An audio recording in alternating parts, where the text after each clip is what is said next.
tizimli va tushunarli bayon etilganligi tur bor qisman mos kelsa. Material mana siz masalan rus tili o'qituvchisida o'sha ochib 2026 yil 23 aprel bugun pedagog markazida ommalashtirishga tavsiya etilgan ishlarni baholash uchun metodik o'quv kengashi a'zolari seminarga taklif qilingan.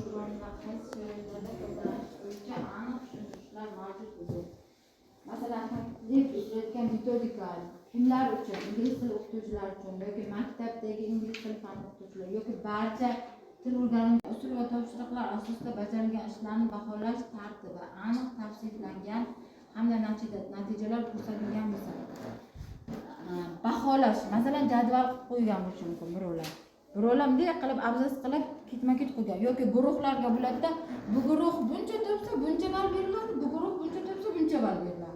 Bu guruh tekshiruvchi bo'ladi deb izohlab ketgan bo'lishi mumkin. Masalan, bu guruh kun olatda ishini bu guruhga beryapti-da, bu guruh tekshiradi. O'shani bunga kiradi. Matnning ilmiy va 3 ball mos kelmasa nima?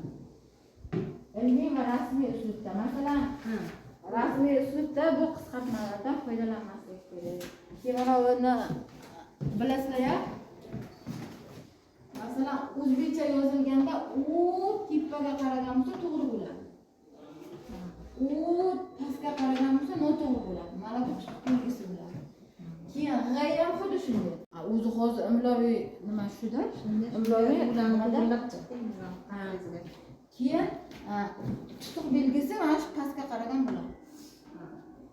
U da va g da ketyapti bu noto'g'ri, lekin bitta xato hisoblanadi-da. Bu mana o'zgaribda bitta, ikkita, uchta deb sanab chiqmaysiz. Mana shu yerda bir bal kamayapti o'zi. Ha, o'zbekda bal kamayadi. Metodik qo'llanma 20 bitdan kam bo'lmaydi, 30 bit, 40 bit, 100 bitgacha bo'ladi. Metodik qo'llanma ko'proqda. Demak, qarang. Bu 15-punktda tavsiya etilayotgan metodik ishlar o'quvchilarda 21-asr ko'nikmalari bilasizlarmi?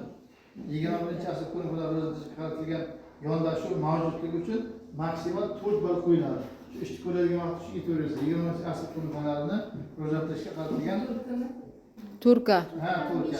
Yondashuv mavjudligi uchun 4 ball. Agar o'sha yondashuv qisman mavjud bo'lsa yoki ozroq yondashilgan bo'lsa, ko'p e'tibor berilmagan bo'lsa 2 ball. Agar umuman e'tibor berilmagan 0 ball qo'yiladi. Lekin mana shunga e'tibor berish kerak. 20-asr ko'nikmalarini ro'yxatga qaratilgan yondashuvni mavjudligiga alohida e'tibor berish kerak.